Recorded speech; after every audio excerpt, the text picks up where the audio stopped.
आज हम बात करेंगे आर्थर मिलर का लिखा हुआ प्ले ऑल माय सन्स के बारे में। ये पब्लिश हुआ था 1947 में और इसकी सेटिंग रखी गई है एक छोटे से गांव में, जहां ये सब हो रहा है केलर्स के बैकयार्ड में वर्ल्ड वॉर टू के कुछ साल बाद। प्ले शुरू होता है जिम बेलिस और जो केलर केलर्स के घर के बैकयार्ड में न्यूज़पेपर पढ़ रहे हैं। पिछली रात एक तूफान आया था और उस तूफान ने एक झाड़ को गिरा दिया था।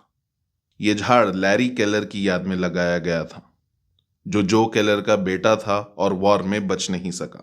जो केलर का एक और बेटा है जिसका नाम है क्रिस और वो फैमिली बिजनेस में जूनियर पार्टनर है। जिम के वहां से जाने के बाद क्रिस जो से कहता है कि केट, जो क्रिस की माँ है, वो अभी भी ये समझती है कि लैरी जिंदा है और ये बात अब बर्दाश्त के बाहर जा रही है। फ्रैंक और लीडिया लूबे केलर्स के पड़ोसी हैं। वो एस्ट्रोलॉजी करते हैं और बताते हैं कि लैरी अभी जिंदा है। क्रिस और सारे गांव वालों को लगता है कि जो प्लेन क्रैश हुआ था वॉर के दौरान, उसमें लैरी की मौत हो गई। क्रिस अपने पिता को बताता है कि एनी, जो कि लैरी की गर्लफ्रेंड थी, वो भी न्यूयॉर्क से केलर्स के यहाँ आ रही है और क्रिस उससे अपनी शादी की बात करने वाला है।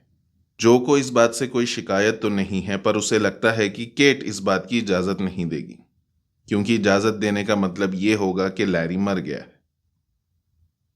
तभी केट बाहर आती है और एनी भी वहां आती है। बातों बातों में क्रिस एनी से शादी की बात करना चाहता है, पर केट हर बार यही बात कहती है कि लैरी अभी जिंदा है। कहानी में हमें यह भी पता चलता है कि एनी के पिता स्टीव वॉर के दौरान जो कि मैन्युफैक्चरिंग कंपनी में ही काम करते थे और उन्होंने ही डिफेक्टिव पार्ट्स अमेरिकन प्लेन्स को शिप करने की परमिशन दी थी, जिसकी वजह से 21 पायलट्स प्लेन क्रैश में मारे गए और इसी वजह से स्टीव अभी भी जेल में है। जो और केट को यह भी डर लगता है कि एनी केलर्स फैमिली को तोड़ने आई है, क्योंकि शायद उसे लगता है कि उसके पिता जो की वजह से जेल में है। क्रिस एनी को वॉर की कहानियां और उसके बाद की जिंदगी के बारे में बताता है। जॉर्ज, जो कि एनी का भाई है, वो कोलंबस से कॉल करता है जहां स्टीव जेल में है और कहता है कि शाम तक वो क्रिस से मिलने आएगा।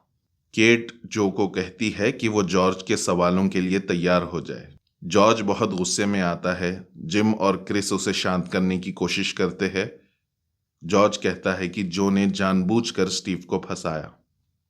जॉर्ज कहता है कि जो ने स्टीव को कॉल कर कर उन डिफेक्टिव पार्ट्स को शिप करने के लिए कहा था और अपने आप को इन सब इल्जामों से दूर करने के लिए उस दिन बीमारी का बहाना बनाकर ऑफिस नहीं गया।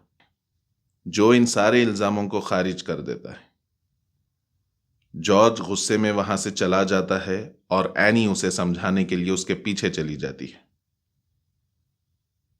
यहां पर जो क्रिस और केट को बताता है कि जॉर्ज ने जो कुछ भी कहा है वो सब सच है।